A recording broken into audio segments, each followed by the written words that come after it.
And we're live. Hello, everyone, and welcome to another episode of the Bearded Men of Real Estate Show. I'm Ray. Say hi, Dan. Hi, Dan. And this is Dan. And we are the two hostesses with the mostesses beards in real estate. I think this is the most bearded show in real estate. You can fairly say that, right? We're the only bearded show in real estate. Everyone else is just copycats. That's right. Shaven. Clean-shaven copycats. Well, Yeah. mostly clean-shaven. So we have an interesting show today. As you can hear, this is going to be a fun one. The years past, we've done a prediction show in which we have accurately predicted everything that happened that year. And this year, without exception, we also had that show. But the predictions may not be as accurate as they have been in the past. No. We'll get into some of that. We're going to look back, see our old predictions, go through them. We're going to make some new predictions into this new 2021 year. And hopefully by the end of next year, we'll see how accurate we are there too. But it's not just us. And you know what's funny? Because I went back through and watched last year's show where we covered predictions from 2018. Mhm. The predictions from 2018 to 2019 Mhm. were way farther off in terms of our main ones, rates, and type of buyer's market than they were during the craziest year in real estate ever. So it's kind of weird. It is kind of weird how the ones that we nailed. The ones that were far off were pretty far off. But it wasn't just us. We have some big names to throw out there who made some weird predictions that no one saw coming. And we thought, oh, yes, that's definitely going to happen. And it did not happen. So, and we can cover the biggest prediction of the year, which Susie Orman said that everything was going to crash by September, October, November. So we can see how she's doing on that one. Yes, please. All right. So before we get into Dan, I want you to tell us what the show is actually all about. But before we do, I'd like to bring up a couple of guests. But just 1 minute before we do that, I'm just kidding. we did joke about just having to kind of watch the whole show, but let's bring them up in the order of their appearance on our thumbnail, which was another masterful thumbnail, by the way. If you haven't seen it, if you don't like the show, at least you got to appreciate the thumbnails. Yeah, if you're watching this on YouTube later, just so you know, we're going to have something down there that's going to have all of our predictions with timestamps and all that stuff. So you can always fast forward to that. But you should just click like just for the thumbnail. And Joanna White, she's already chiming in. She said, so glad you brought her prediction up. Yes, please. Katie Day says hi. If you're watching the show live, you can comment live and we can talk about you or your comments. So be sure to do that. So let's bring up Clayton Fernando's Trims. Yay! Hey. How are y'all? Good. How are you, man? I'm living the dream. That's a nice bunny suit. I like that. Isn't it? Somebody pretty cool got it for me. So whatever. Thanks, Dan. Last year. Really? I didn't know this. Yeah. That's fantastic. Sorry, pick for the show. But I'm Clayton Strems out of Houston, Texas. You can find me Cooking Realtor on Instagram, LinkedIn, Facebook. Do a lot of cooking, playing around with the toddler quite a bit, baseball, that good stuff. Top 250 in Texas individual agents for Remax. Nice. So not too shabby. Wow. Top producer, as Matt Leonetti would say. Not to brag, but I'm top 38,000 for Remax worldwide. So yeah, well, there you are. There you go. Man. All in a bunny suit. He does 100% of his work in a bunny suit, ladies and gentlemen. Okay, so next up, we're going to add Marley Presswood. Hey, Marley. Hi, Marley. Hi. How's it going? Where are you located, Marley? I'm in Charleston, South Carolina. I am the best realtor in Charleston. So yeah, number one. Yeah, the number one. You can find me at Things Marley Does on Instagram. I too hang out with toddlers, but it's not my toddler. It's someone else. Lily Fuel. If you haven't checked out her Instagram, you have to. Super cute. Fun stuff. Yeah. Okay. She said, okay. So we'll go to the next one. Let's bring up Lindsay. Lindsay! Hi. I'm so excited to be here. I'm excited to have you. Tell us a little bit about where you're from. I'm Lindsay, and I am in Denver, Colorado. Nice. Where we are just getting over a snowstorm. And I've been an agent here. Next year will be my 20th year, which is kind of scary. And old grizzled agent. I know. I'm one of those that's like, I've done this for 20 years. Like, Yeah, you can say that in emails now. I've been doing this for 20 I've been years. That's always how to get on the great side of the other agent. Yeah. yes, exactly. Yeah, so that's me, and I'm super psyched to be here, guys. And you said something really interesting. You said Colorado. We don't really say that. It's Colorado. Okay. I just said it to be facetious. It's Colorado. We make fun of people that say Colorado. So yes. There you go. All right. Well, not to disturb his brunch, but I'm also going to bring up Tim Macy of the Tim Macy Show. #whiteboxing. Hey, Tim. Welcome to the show. Hey, buddy. I got to get a little lunch in, part Yes, of the deal. Tim is always in front of a camera, so he didn't actually know he was going to be on the show. So sorry, buddy, but thanks for being here. Yeah, I just sent me a link. I'm in San Antonio, Texas. I'm pretty mediocre. I sell a couple houses a year. Follow me on social media. Probably looks like my top producer.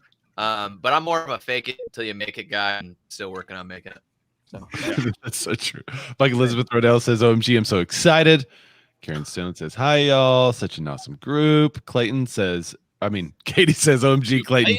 I guess she likes to, yeah, you've inspired me. There may be an outfit change halfway through this, so we can compare onesies here. But. No one told me that we were supposed to dress up. Obviously, Lindsay and I did not get the memo.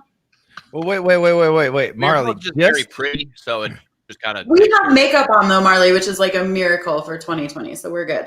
I know, but wait, what was it, Marley? 2 days ago, you were just trying on some pretty sweet hats. So I know, but it's downstairs in my car. Like, all right, I'm just saying. We know you have the hats. Yeah, I have hats. I didn't know I was supposed to wear a hat. Hoodie it up. I like the BMORE shirt. Way to represent, Tim. I don't have one. We need to do another run of those, but we got to get orders first. Karen says it's always something with Tim. He's early bedtime and needing lunch. Does he sell real estate? No, he just Ramsey says, thank God we don't have to hear Bob Tompkins. Yeah. Thank you. God. If you missed the RETV award show last night, you have to check it out. Especially, well, there was a lot of great awards given out. There were a couple of okay awards given out, and there were even some rants that were had on the show that you should definitely check out. Probably in the middle of the show. It's probably the biggest rant, I think, that may get us in trouble later. And by the way, if you don't know what RETV is, it's a great group of agents that essentially get together and talk about video. New agents that are just new to video. Agents like Tim that's been doing it for 43 years on video. So it's a really, really awesome group. Yeah. There you go. Well, I'm excited about today's show. It says Kanye Tompkins. Yes. You got to check out that. I'm excited about today's show too, Dan. And if someone was watching this and she's like, and they're like, I don't really know what this BMORE thing is all about. Would you tell people like why in the world we're still doing this show after 3 years? 3 years, first of all. Well, when I first met Ray, it was about 4 years here on the interwebs. And when I met Ray, I noticed something very interesting about him. Well, what was that? He's deathly afraid of rats. Did you guys know that? I don't like rats. I'm not definitely afraid of them, but I definitely do not like them and might shriek. But I am a bearded man of real estate. And then I noticed, obviously, Ray has a beautiful beard of real estate, but he also had a layout for the show, and it's the same layout we do today. But what I also noticed is that he's very much like me, is he likes to give value up front to not only his clients, but to humans. So it's about being more as an agent, but also being more as a human. There you go. That is the primary reason why we do the show. It's a give back for us because we believe that a rising tide lifts all boats. And that if we can all get a little bit better at what we do, then hopefully the consumers will be helped and our industry as a whole will kind of look better in the face of consumers too. So that's the brass tacks of why we do the show. If you are a consumer watching the show, you'll pick up a lot of good real estate information and kind of insider information. I guess you can almost say insider trading. So we encourage you to watch and please share. So we get past the headlines. So a lot of times headlines can be scary, and we've always prided ourselves on getting past those headlines and kind of breaking down the articles themselves, and kind of how, a lot of times negative headlines are the ones that get the clicks, but really it's like not that bad because, oh my God, everything's down 5%, but year over year it's up 482%. Oh, okay, cool. And Bob Tompkins is actually watching the show. Thanks, Bob. He's in the building. There's no Bobs in this house. There's no Bobs in this house. You know, Ryan Boko says now that Bob's here, brunch. We don't have to finish the show. It's fine now that Bob's here. Yeah, no, now that he's here. The BMORE bunch going on here. I've got an earworm. Expert. BMORE bunch. Colin JJ Cameron says, I thought you said this was a panel of quote experts. So the reason why we picked these folks, I should tell you guys. Good looks. Mainly looks, but also yes, Clayton is an incredible contributor to the group. He's always putting forth news articles and commenting on the articles, and he kind of knows what's going on, especially in his market. And there have been several breaking stories that we've talked about on BMORE because he shared those articles. Lindsay and Marley both know their markets back and forth. And so when you look at their streams and you know if that's Marley says kind of, but if you look at what she's doing and the posts that both of them are making and the market expertise that they have in their area, it's clear that they know what's happening. And if you're a client in that area choosing them, you can't go wrong. Tim. So, I mean, we like his wife. You owe me a favor. That's what it is. That's right. We owe Tim. No, Tim. Tim does a lot of transactions. Don't let his rugged good looks fool you. He's been around the he's been around the block a long time. Does a ton of real estate video and runs the RETV group. So this will ensure that this post won't be taken down in there. So thanks, Tim. And the only reason I'm here is because I started a show with Ray. That's literally it. No other reason. Yeah, the reason I'm here is because I started a show with Dan. So here we are. Howard says, Happy New Year from his end of the world. Thanks for joining the show. All right. So you ready to get into some of these predictions? Yeah, I'm running numbers right now. So yeah, hold on. Let me come back to you guys because I'm not paying attention to the show real quick. Yeah, ready? Do you guys know how we transition the show? Want to do it? Just follow our lead. You ready? That's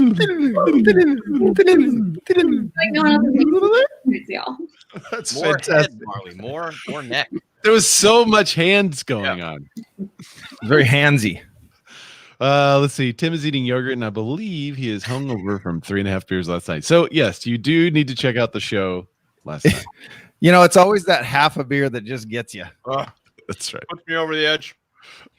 Oh, and I should say that we have every time zone across the U.S. covered by our guests. Wow.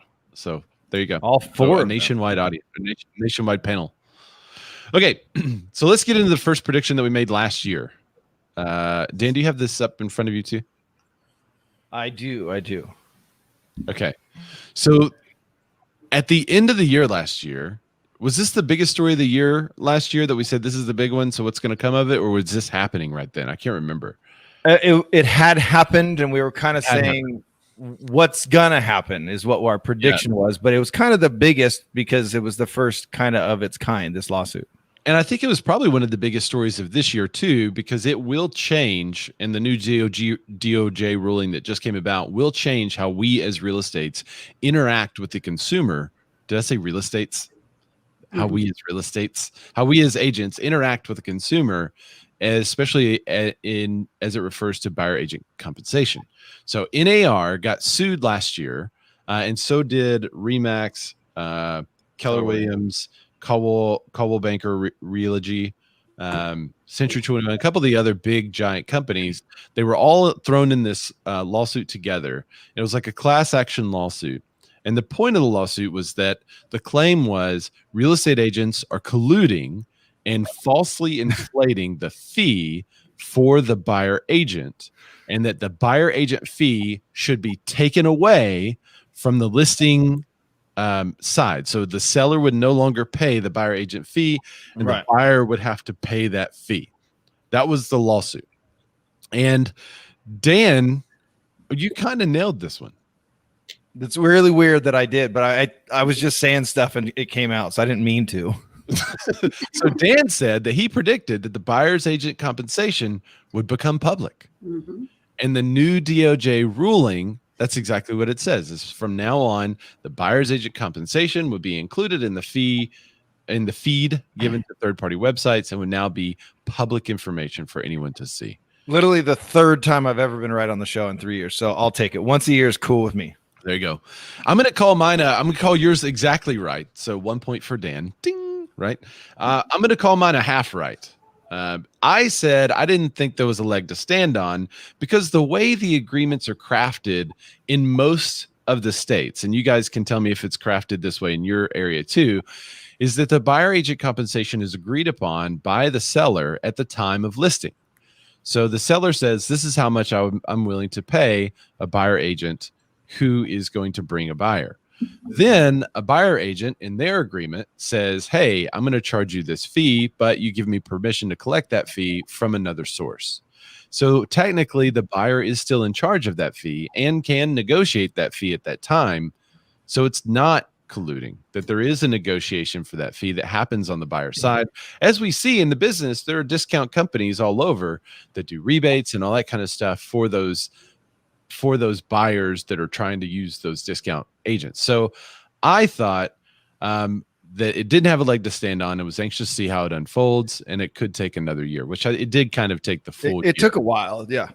Yeah. So I'm going to go half right on that. What are your guys' thoughts? You know the new DOJ ruling. What are your guys' thoughts on that ruling so far? Let's go with Clayton. I'm fine with it. I don't care if my clients know what I'm getting paid or not, honestly, because that, like you said in the buyer's rep, if you use one of those, at least in Texas, they already know I'm getting 3% or X amount.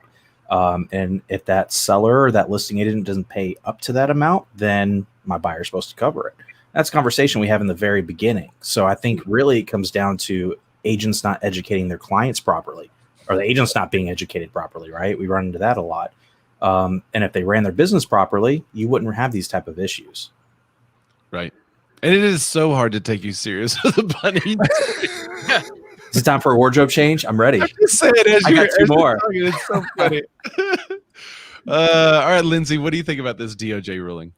I feel the same way that Clayton does. I mean, it doesn't bother me. I'm always for transparency.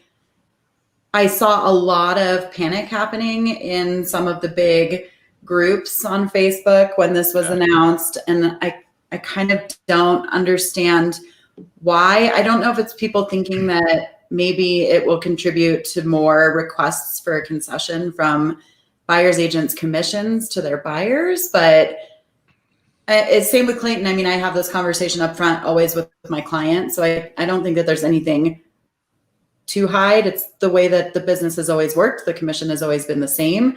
It's just a little bit more transparent now. So it doesn't bother me at all. Well, and those of us who consider ourselves legit, real agents, not the sketchy ones, but we're all very transparent anyway. So this isn't much of a change for us.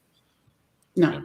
Yes, I'm including myself in the group of these people. I don't belong here, but for this moment, I can. So are there any bold predictions about this thing? Dan said, I think it'll go away, but it's still a big story. It kind of has gone away, and then it came up like there was a DOJ ruling at the same time that there was an agreement already with the realtors. So they had kind of already been working together with that. So it did kind of go away for a while and came back. But is there anything else that you see that will happen from this? Is there any predictions you want to make based on this, Dan? Like what could happen from all this? I like it because, sometimes you'll be looking at a listing that'll be offering 0, right? Or 1% or something. And it's just an awkward thing to even bring that up to your buyer. And I usually don't. And having that transparency online, I think is great. Because then, I mean, they're going to look at that and be like, oh, they're going to bring it up. They're going to have the information. So I'm not the person giving them that information. And I think as an industry, we've always fought giving people information, right? Like we feel like we hold our value by hoarding data. And I don't agree with that. And so the more information to the client, the better. Yeah. I like that. I have a question about it. Have you guys seen this also? So we've seen this trend maybe the last year or so in Colorado, where buyers are getting smart and going directly to the listing agent and saying, if you represent me, because we do allow dual agency here, then instead of paying a person to represent me on my side of the transaction, you could just reduce the purchase price by what would be a buyer's agent's commission. So that would be like the only thing that I could potentially maybe see that would come out of that is that more people would put that together and there would be more dual agency, but I just don't see that happening. I wonder if they would realize, sorry guys, I keep knocking this down, that if they do it, I guess it just matters what price point, but if it's 10 grand, 14 grand, that's not really going to change your mortgage payment. And the selling agent is still going to get paid because she's representing both sides. But at the end of the day, they know how much we get paid at closing. It's, I don't know about you guys, but it's right there. It's like my brokerage this much. So there's nothing to hide about. They all know we're getting paid. So I see what Lindsay's saying, where more people could go and try to get, go directly to the agent to try to get that discount. But a lot of times I've heard of agents, taking those clients and the person's putting in what they think is a lower offer because, hey, I'm not using a real estate agent. But what we all know in the business is that there wasn't a change between that listing agent and the listing and the seller for the compensation. There was no still alteration. says what the seller's paying out. So we have people like specifically in Denver coming to listing agents going, I know you get paid X percentage.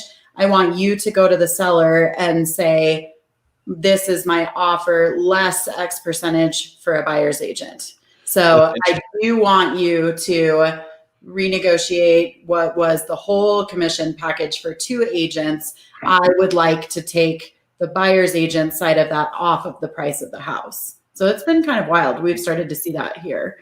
Right. But then that buyer has to either go into a transaction unprotected or a buyer's agent has to do it for free. Correct. Hey, you got a spammer in the comments. Kind of Yeah, funny. I already got him blocked. Or the listing agent has to work both sides for one side of the commission. So that's the only thing that I could potentially see happening is that people get wiser about that. But in our area, you don't ever put the listing agent's compensation in the offers because technically we're not a party to the contract. So if you were to say less a buyer's agent's fee or something like that, it would be different in our area. It's not common. It's not done in our area. Now, generally, they just make a lower offer and try to take it off of that offering price. But really, the real estate agent does no negotiating on that side to save them any money. It's just they're getting a lower offer and the seller's still paying the full price. And that's one of the things that Mike Elizabeth Riddell, she said, I'm really hoping leads to the public understanding that using a list agent doesn't necessarily save the buyer's agent compensation. It's true. Bob has a great point. Long term. No. Bob Tompkins says, I think marginal agents are worried their clients are going to think they make too much money. Yeah. What were you saying, Clayton? One of my worries for long term because I think a lot of the stuff's still going to be going 2021. It's just going to change. And I think we're still going to be attacked by these bigger companies. And, you got Jeb Bush and politicians that are on board with that stuff because they're getting paid. But anyways, I think we're going to deal with all that. And my worry is if they ever split those, you're going to have a lot of first-time home buyers that are already getting assistance to buy houses, walking in with little to no money. So they're not going to have that additional 3% because you could also say they're financing that commission, right? So my worry is they're not going to have the money to pay for a buyer's agent. They're going to go represent themselves, which in turn, I've already talked to title companies about this. Title companies hate for sale by owners because they have to hold their hand and they're having to do 8 times more work for one file because one person is doing it themselves and they have no idea what they're doing. So if you have that happen more and more and more, that means title fees are going to start going up. They're going to skyrocket, and it's going to cost everybody more money in the long run. Yeah, and it also has a disparaging impact on those who can't afford, upfront money for representation. So one of my predictions. Wait, Tim, you had something you were going to say. What were you going to say? One thing, just on the note of the people going directly to the listing agent. Like in my experience, the type of person that goes directly to the listing agent isn't my type of person that I like to work with. So as far as like me losing buyers to that, I'm not really worried because, that's not our type of people. And then on the listing side, we deal with that too sometimes, but almost always those people are never the best offer, right? Because if they're already looking to discount that, then they're also trying to like manipulate and get a good deal. When right now, the people who want the house are getting the house, not the people that want the good deal. So I just don't see that play really working much as it is. Yeah, I had that happen on Saturday. I showed one of my listings to a buyer, and one of the things he started negotiating with me, he said, and I'm going to use you as my agent, so that'll help me, right? And I said, well, I don't actually do that. I'll hand you off to one of the agents on our team or in our office, so we don't have to worry about that. And he kind of went, wait, what? So Ramsey Stewart said, I closed 15 USDA loans last year. Buyers here don't have the cash and don't believe their lender would allow the additional expense on the HUD. And Mike Elizabeth Riddell says VA specifically doesn't allow buyers to pay for representation. So yeah, I think there's going to have to be a change. You can't have it both ways, right? I don't think anyone would say, oh, the VA, because you could also twist it, which I'm sure the NAR would do to them and say, oh, the VA is not allowing representation for their veterans. And that's going to have a bad taste in their mouth. So they're going to have to change their rule on that if this rule is totally different, right? Colin has a good point too. He says that pushy agents who try to close on the first showing won't like this ruling. Agents in it for the long haul won't care. Right. So I think what's going to happen is you're going to see an onslaught of instead of for sale by owners, it'll be like for by yourselfers. I don't know what do you, you're going to have all these programs out there that say, look, buy it yourself, save the money, use us. We'll just charge you a transaction fee. You already know the house you want. Just go see it. Use anyone to go see it and then put in the offer yourself. Here's how much money you can save. And the way they're going to get that number is they're going to take a percent of whatever that number is fed. Right. So let's say an agent puts 3%. I'm just making up numbers. 3% into the buyer agent compensation. That 3% number is going to be fed through this third party website. And then that website's going to go, you know what, we're only going to take 1%. So let's show a savings of 1/3 of whatever that feed sends to us, whatever property that buyer's looking at on our website, because they'll be a member of the MLS too. We'll show that they're going to save 2%. Right. And so it automatically calculates everything. Well, after that happens, I don't know how long this is going to take, but after that happens, I think a lot of agents are going to start putting $1 in the buyer agent compensation. And we all know as agents, when we see $1 in the buyer agent compensation, do we show the property? Yeah, absolutely. But do we call that agent to negotiate compensation? Yes. And that's something that these computer programs aren't going to be able to do. And so then someone's looking at the house and says, well, if we buy this house, we say no dollars. By using this program, we might as well get an agent. It's because you save 30 cents. So I think you're going to start seeing that kind of stuff where for years we've always said the buyer's agent compensation is negotiable. Everything's negotiable. It's all negotiable, right? So I think you're going to go back to maybe an older world where, yes, it's public, but what is publicized is that the compensation is negotiable. And maybe the seller has put a max total compensation for this property, but it's totally negotiable. And so as agents will call, negotiate our compensation for a property that our clients want to buy. And then once we get that in writing, boom, we send the offer. So I think we'll see something like that happen. We had a buyer call us about a property, sent me the address and was like, what do you think? She's like, I've already seen it. I really like it. I want to make an offer. And I was like, well, who showed it to you? She's like, oh, I just called a Redfin agent. They just opened the door for you. And then she called me to actually make an offer and work on it. So I think people also will know the services and know the difference. They're going to know that they don't want just a door opener. Yeah. So the clients know that we get paid, right? So I don't really understand how this changes much. You're always going to have those jerks out there, people out there that ask for a rebate or percentage or something as a kickback. But I mean, I just don't see how it's such a big deal. It's not like it was a secret that we make a living, right? I think most do. Some do not. I've had some people at the closing table say, okay, how do we pay you? I'm like, remember when we went over the document, I talked about receiving payment from. You just say write a check, write my name down. Here's a check. Yeah. Leave it blank. Not a big deal. Yeah. Bonus tip.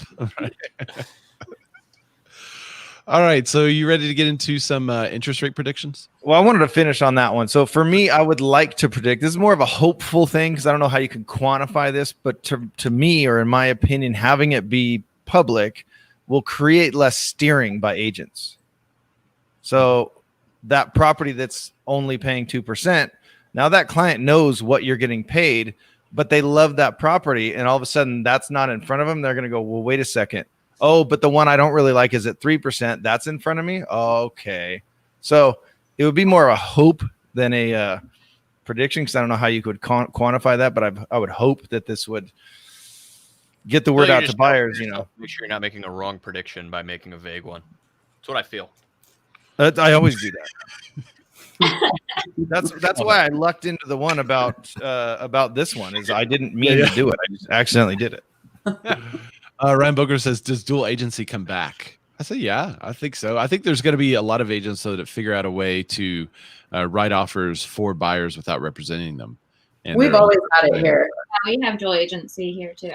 We have dual agency here, but I always promise my clients that if I get called on a property, I'm not going to go for an agency relationship with them first thing. I'm going to try to sell them that house. Then if they don't want that house, I'll talk to them about a dual agent or being their agent. But I always try to avoid it. But sometimes that happens too. Sarah Huffman has an interesting comment. She said in Texas, you can't negotiate buyer agent commission listed in the MLS. Well, that's the current rule. That's going to be very easy to change. But you can't. Start doing $1 listings.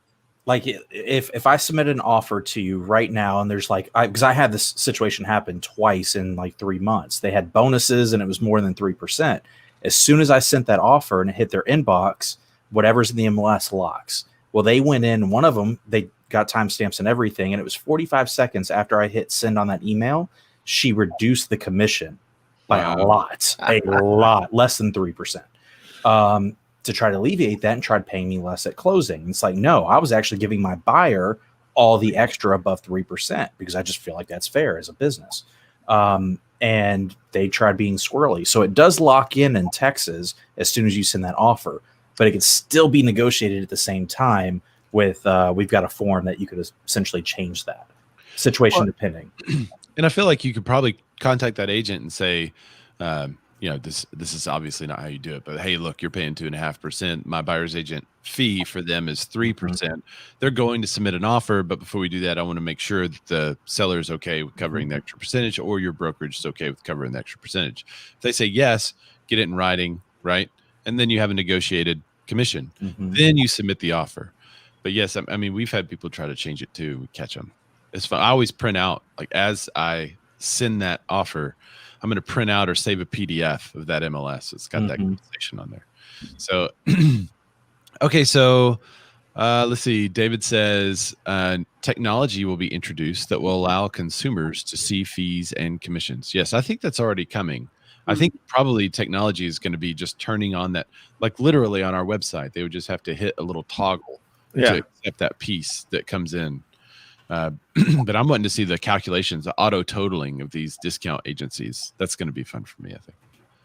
They've done that here for a long time. We have a pretty massive company here that's the way that they market everything is this agent earns X and this agent earns X and you save Z.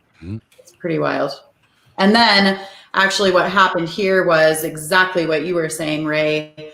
We had a lawsuit that went way up in Colorado here over other agents going, okay, if you guys are going to be jerks and only pay this $1,000 flat fee commission on all of your listings, then we're going to go in our MLS and say, everyone gets this percentage unless you're an agent from X company, and then you get $1,000 flat fee. So it absolutely bizarre. So it turned into this giant pissing match that actually made national news. Who won on that?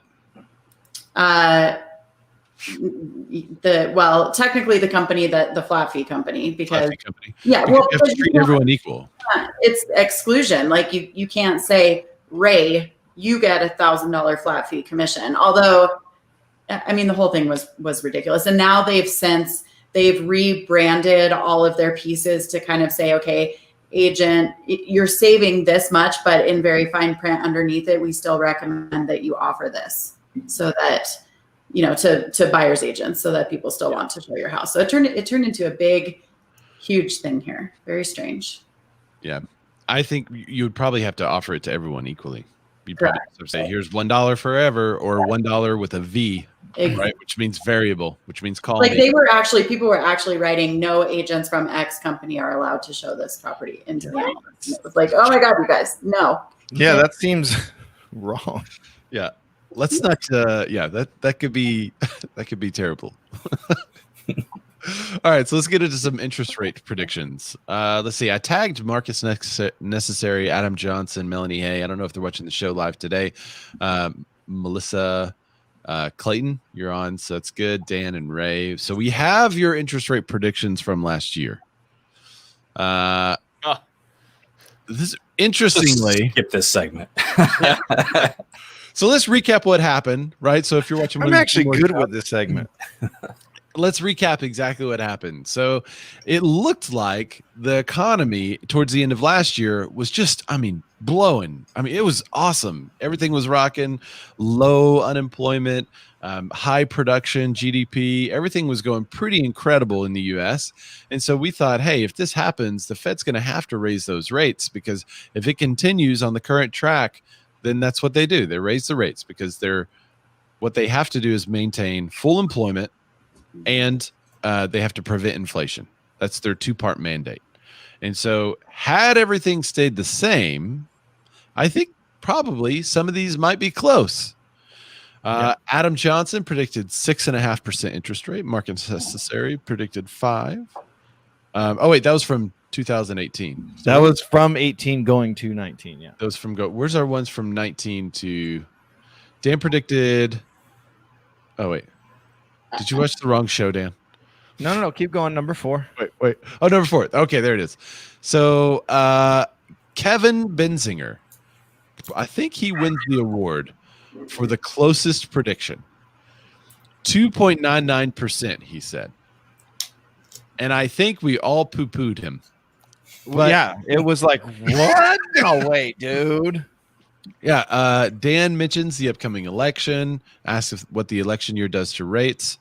Ray says 3.25%. So let me look at the current 3.25%. Yep, that's off. I have clients closing at that, so it's not wrong. It's not wrong, but it's also not the standard. Like you gotta, at 3, which is crazy talk to think at 3.25%, your credit's a little off, right? Melissa said 3.15%. I feel like she did the, just under me there. Clayton, she did the Price is Right thing. He said, I think they will stay within 0.75% of where they are now. So Tim, you talk about vague. I know, right? I want to know. That's a point. Ding, right? So he said, so it was at 3.75% then. So it was either 3 or 4.5. So that's why Benzinger beat you by 0.1%. Yeah. And then Dan predicted that they'll go up just under 4% and then back down to 3.75. Ended up at 3.5. Yeah. So we were pretty well all incorrect. As a matter of fact, Clayton added that it depends on who wins the election, which is totally not right, because no one could have predicted a worldwide pandemic. Well, also, though, the reason I did put in 2018 to 19 is because we were really far off. Way off that People year. were predicting high to mid 6s, 5.9, 5.75, and they ended up at 3.75 or whatever, 3.5. So that's why I had those in there, because we were way off. So this year, with all the madness and a global pandemic happening, to be off by 0.75, Clayton's prediction notwithstanding, I think that's pretty incredible. Yeah. The 30-year fixed rate currently, and we went to the Wells Fargo website and we used the interest rate in the first 30-year fixed rate category. That's what our standard is if you're watching this. So and for Wells, you always go to Wells. Always go to Wells Fargo just so we get the same number, and hopefully they don't go under. So 2.5% is what it is currently. So Kevin Benzinger wins the award for the closest interest rate prediction at 2.99%, but we are all within 1%-ish, right? So that's not terrible given a worldwide pandemic. But the question is, what are they going to do now? What's going to happen from here? Oof. So if the Fed's mandate is to maintain full employment and also to prevent inflation, and they've dropped the exchange rates to zero between banks, right? It's what the banks loan money from. They've dropped it to zero. Is it still a zero? Then, and we have a new administration coming in. What do you guys think is going to be the interest rate at the end of 2021? Do you have music for this for us to think? I'm even thinking the whole show. That's right. Who's good? What do No you one's think? going first. Who's Who going wants first? to go first? Who wants to jump in? You know what? Who jumped in? Bob Tompkins. He said 1%. 1%. He's also Like, at I think 25. I think it'll be the same where it's at right now. It's not going to change. You think 2.5. 2.5. 2.5. Right. Write it down. Write it down. Tim Okay. Macy says 2.5%. It'll be within 2%. No, I'm thinking low three, like 3.1, 3.25. Like I'll go with 3.25. I think it's going to go up a little bit. I think we're gonna have a lot of inventory come on the market. I think it's still going to be a strong market for sellers, but it's got to go up eventually. It can't go lower, right? Can it? Well, that's what Grant, we've we been didn't saying think for it the last 3 years. I know. It Cheaper by literally this the year last than 3 last years. year. No, they can't go lower, and now they're at 2.5%. Now they literally are lower. Quite a bit. I mean, 4 All right, points so, lower from 3 years ago. Ryan I Bokros think- jumps in. He says 3.25%. So he agrees with Clayton.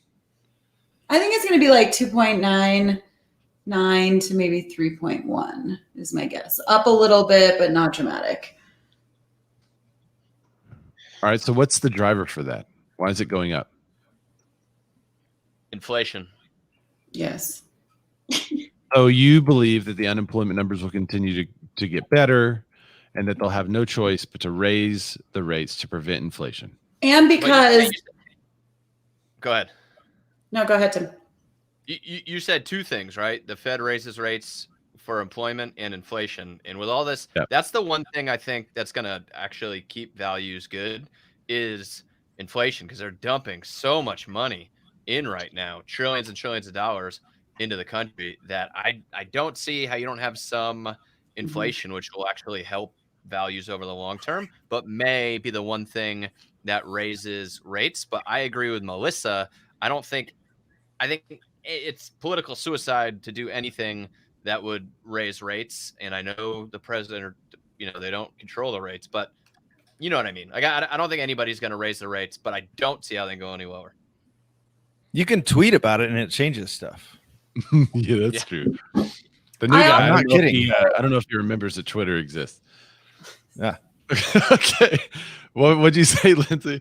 I'm laughing. I also think that lowering interest rates are one of the only real levers that we have to pull if more-ish hits the fan. So I think we have to go up a little bit in order to absorb if something worse happens, that we still have a lever to pull to stimulate the economy to keep moving and the market to keep moving. If we're at 2.5 right now, I mean, we're going to beat Bob Tompkins at 1 if that happens, right? And that's really scary. So Free money. I think that they have to, I guess, pad it a little bit just in case something were to happen that requires pulling that trigger again to stimulate things and get them moving. Ryan Booker says inflation, but not because of low unemployment. It'll be because of another QE and influx of government spending. Quantitative Yeah, I easing agree. is QE, which just Google it. Melissa Mara agrees with you, Lindsay. So inflation could be the key driver. To define inflation for what people, I guess the common man that's watching this, which was what I was until I researched inflation. Because if you've never looked it up, you just know oh, that's when prices go up. But why do prices go up? Right. So the Fed lowers rates, and he lowers the rate to borrow money. And so now businesses can go borrow money and buy stuff. Well, when businesses borrow money and can go buy more things, that's great. That means you could buy a ton of things, right? To just go out and spend your money because, hey, money's super cheap. Buy as much as you need for your business. You're borrowing. I almost said renting the money, which is kind of true. You're renting the money at a really low rate to pay back, and so you can buy more and more stuff. And then we all do that. Well, now the producers of these things are already at near full employment. They're already at capacity, and the only trigger or lever they have to move in order to slow those orders is to raise their price. supply and demand. So they raise the price. That's the definition of inflation. When you can borrow money at a low rate and then the price starts to go up because you can buy all these things. So if that happens, that's when you're seeing the full unemployment also take place at the same time, because until those companies are at full capacity, are they probably going to just start increasing their price without being at full capacity? I don't know. They might, given the whole COVID situation. I think that's what we'll wait and see. But I think they're kind of going to move at the same time. So I also think the rates will probably tick up from where they are now. But mainly, I think the driver is going to be the better economy. We were already set up for a really great economy before this thing hit. Now that it has hit, I think the economy is going to be just as good, but I think more people are efficient. More businesses are efficient at what they do and how they're running. And so I think that may slow some of the employee hiring and may push the prices up faster, which would be an interesting conundrum if the prices go up faster before the unemployment rate goes back down to that 4.5% that we were at. So we consider full employment about 4.5 to 6%. Really, it's been down to 4.5 or 5% in the years past, and they've considered that full employment. So And what are we at now? We're at 6 something, right? let's see. I can check that while you give your prediction, but I think it's probably going to tick back up. You know, some of you said 2.9, 2.89. It's at 2.5 now. So I'd probably be comfortable. I don't think it's going to tick up much. I think it's going to be a conservative number. So I'm going to go with 2.75. All right. And Marley, have you gone yet? No. I think it's gonna be like 2.95. Damn it, she stole mine. I was gonna say 2.97, but 5 sounds good. You going over or under, Dan? Your number, Dan. 2.96, Bob. $1. $1. But no, I totally agree with that. Because I think up is inevitable with whatever happens with COVID. There's a huge push by Americans to get back to work. There's just people going, look, I can't afford to not be here, so I'm going to work. I don't care what governor's orders are saying, you know, and this isn't just California, but I don't care. I'm going to open my doors and I'm going to do this. So more people go back to work, and then we'll just have to figure out the safety part of it. And the eating inside while outside. Wait, you can eat outside as long as it's inside outside. Does that make sense? Right. Yes. Yeah. So anyway, I think there'll be a push. So I think they'll have to go up. And then, like Tim said, the inflation with some QE. I'll just throw in some QE. I don't know what it means, but I'll throw in some QE. Easy, baby. Let's get it. But I think they'll stay under 3 and around the 2.96, right at 2.96. 2.96. Okay. Y'all are both going to be so upset if it's 2.97. I'm gonna be sad because that's what I wanted to say. All right. So we'll give her extra credit. If it hits 2.97, we'll give it to her. That's Yeah, right. thank you. So the winner of last year is chiming in. Kevin Benziger. He says 1.9. Wow.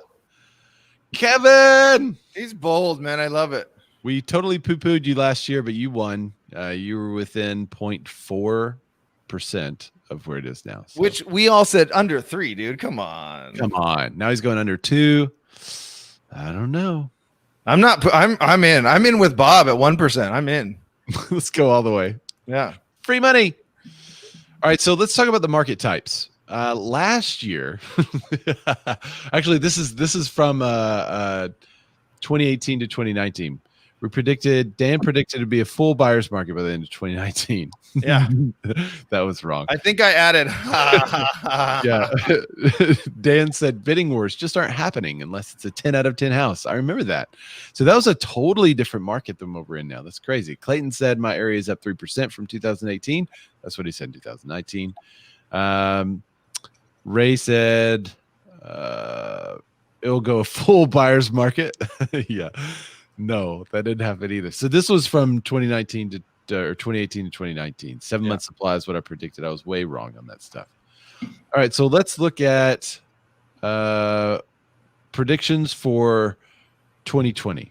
Pete Thorpe. Is Pete Thorpe in the comments? Because he said, Kevin said, ask Barry Habib. Are you revealing your source, Kevin? Is that what's happening? You're not the one actually making the prediction. Are you telling us that Barry? So Barry is on the Real Estate Post. What's it?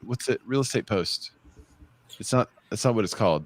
Is it called the Real Estate Post? You know, the Brian and Gary National Real Estate. I knew it started with an N. So the National Real Estate Post, they have Barry Habib on there as a guest every now and then, and he is a really smart guy that talks about what he thinks rates are going to do.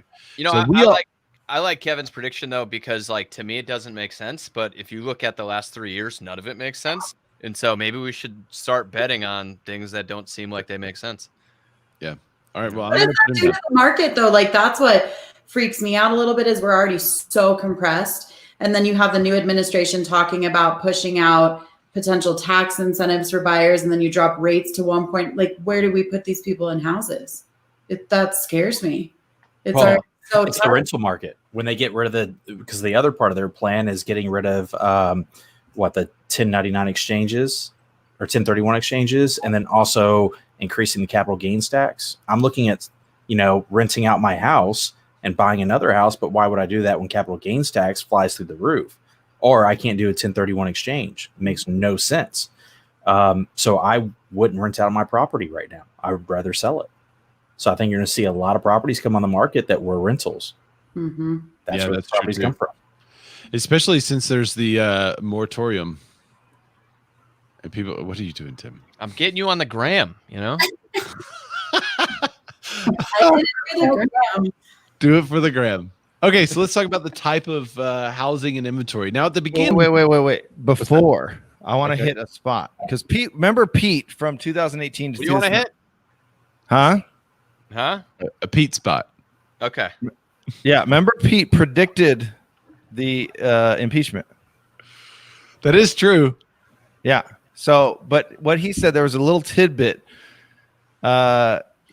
He said that the market would stay relatively neutral until July. This is going into 2020 until we know who the Democratic nominee is, and that will dictate the way 2020 will go. So he said if Sanders or Warren, then everything freezes because people, scared about what's going to happen with jobs. And then he said if it's Biden as a nominee, someone a little more moderate, that things would kind of cruise along or remain the same. No change between a Trump win or a Biden win, essentially. Yeah, Man. very interesting. Yeah. And then we Way do to have go, market Pete. predictions for 2020. Did you see those? Yeah. So Dan said inventory would not loosen up. Which you were correct, Dan. Thank you. Another point for Dan. Clayton said the new builds won't be able to keep up with demand, and pre-loved homes. Wait, that's a huh? Will be an even market in Houston. It's not even, but new builds can't keep up. New builds can't keep up. So I'm going to give you a point for that because the point is that the inventory would not get any better. Yeah. And I think so at the beginning of 2020, what we saw is that housing starts were up 13%. And that was a big news story that housing starts were going up. And then it pretty much paused during the pandemic and it could not keep up. And what we also saw during the pandemic was that people who were thinking about listing their home did not list their home. And so you had even shorter inventory. So Dan said not enough baby boomers will sell their houses in 2020 to create a buyer's market. And at the end of 2020, we'll be teetering towards a buyer's market and that there would be more inventory than there is right now in 2019. That's not right. I started off strong. 3.5 months of supply. Well, technically, we're at 3 months of supply nationally. So that's actually pretty accurate, that number. But let's see. Ray said, I think you may have been talking about locally. Ray said we'd hit 4 months of supply. That was wrong. So I thought it would be way more buyer's market. So Dan said, by the way, Ray, you did take notes last year in 2018, but not sure where those notes went. That's true. Also took notes last year. Now I'm taking notes in the document too. It looks good. So this year, for the market predictions, not just your market locally, but what do you think is going to happen nationally? Is it going to be a buyer's market or a seller's market at the end of 2021? That's still weird saying 2021. I'm not used to that. Are we going to have a buyer's market or a seller's market? Marley's first. Oh, All right, right. let's go, Marley. She's on the spot. I'm going to big screen you too. Oh, don't do that. Ooh. I like to see you guys. I'll say it. I think it's still going to be a seller's market nationally and in Charleston. I just don't think that the sellers, even if they waited until the spring of 2021 to list because they didn't list last year. It's just not going to be enough inventory for the amount of buyers that are looking to buy, especially if it's going to be 1%, like Bob said. So why do you think the main driver behind not enough inventory hitting the market? Why aren't people going to list their property when they can get way more than they could last year and make bank with their equity? I think that they will list, and we're already up in Charleston, 60% of new listings. So we're seeing a ton of new listings, but they are going off the market within 7 days. So I think that people are just going to keep gobbling them up. And until when though? Like, are we seeing because of the delay in the millenniums? Are we seeing the delay because the millennials that didn't buy for years and years and years, are they finally entering the market at the same time? Like, what's the reason? A lot of millennials are now starting to buy. Now they realize that they can afford it, and it is cheaper than their rent now. I'm not sure about nationally if it's cheaper, but it's cheaper here. And then also, I think that a lot of people are now moving out of their cities and into other ones. So we're getting more people in our cities. Yeah, we did a news article about that a couple of weeks ago, talking about how, Zillow had predicted people moving way out into the country in the suburbs and rural areas and even changing states. But what we were actually seeing is people staying within the same zip code, just moving to a different part of the zip code, moving out of the city into the more rural area of the same zip code. So they weren't willing to really change the city, but they're willing to change the immediate surroundings. And that's probably because they were scared to leave their zip code because they didn't know if their jobs were going to stay remote or not. So they're like, I want to move. I want to get into a bigger place, but I'm not going to move away from my job because I don't know if I'm going to stay remote or not. You think it's going to remain a seller's market? I do. Okay. And have you ever heard of backpedaling much? Because Bob Tompkins says 1% was a joke, guys. Okay, sure, Bob. No, we wrote it down.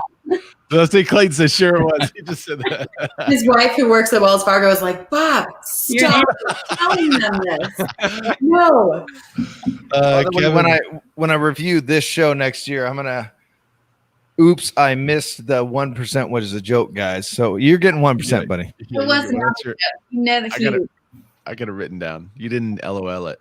Kevin said seller's market with a bidding war on all homes except Kansas. Is that shade towards Kansas? All right, let's go with Tim. What do you think? I'm glad you asked. I think honestly, I think we're gonna be more of the same because I just, back to what Melissa was saying about rates. I don't think rates are gonna go up. I don't think anybody's gonna push rates up. I just think that people are just trying to maintain what we have. And so I don't see any big change. I think we're going to have very similar inventory in a very similar situation this time next year. I'm hoping businesses are out, businesses are back going, but I just think people are comfy. I don't think we're going to see a big influx of inventory. I don't think material costs for new builds is going to come down. And I think new builds are going to continue to be more and more expensive, and inventory is going to be tight. So I just checked the current inventory, updated updated on December 23rd. It says 4.1 months of supply. Probably because of Kansas. Probably Kansas's fault, dude. Yeah, it's Kansas' fault. So it's up. So July was 3.6, August 3.5, September 3.5, October 3.6, November 4.1. So there has been a jump in supply.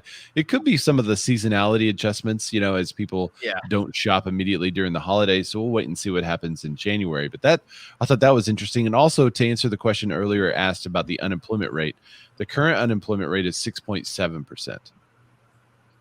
Okay. There you go. Okay, Clayton. So many factors. Predict. Do it. Go. All right. So give us a good big prediction. If Biden really gets in and starts really pushing forward with his plan, that's getting rid of 1031 exchanges and all that craziness, I think you'll see a massive influx of rental properties coming on the market for sale, which will increase inventory. But I think for residential, I don't think it'll break over an even market. We might get to an even market if that happens, but I think we'll still be, for the most part, nationwide as sellers. I think commercial is going to tank. I think it's going to be a massive buyer's market and commercial, which will be interesting to see. Interesting. Ah, Well, because think about it, because with the virus going on right now, a lot of businesses are looking at it. And I know in Houston, Halliburton got rid of a big chunk of their real estate. And they're like, we don't need it. Our guys are performing. They're actually working more at home. Well, wait, Clayton, Scientology is just going to buy that up, so don't worry about it. Oh, that's fine. But I mean, they could take it, but we got a lot of empty properties. There's a lot of people looking at it going, our guys could work from home. And again, they work more for the same amount of money while they work home instead of driving 2 hours into the office. So I think commercials, I think it's going to be really bad for commercial, which is kind of exciting in some aspects because maybe I'll go get a really big office and make a cool studio and, rent out sections of it and have fun with it. And Melanie kind of mirrors what you're saying. Yeah. She said, I'm waiting for major commercial developments to be turned into residential developments. That's interesting. I can see that too. Yeah, I can see that too. So residential, I think it'll be close to an even market if Biden starts pushing his plan forward and people get worried about that. If he doesn't push that forward, he doesn't get in, I think it's going to stay a really strong seller's market. But I don't foresee a buyer's market, period, except for commercial. I'll make a prediction on that.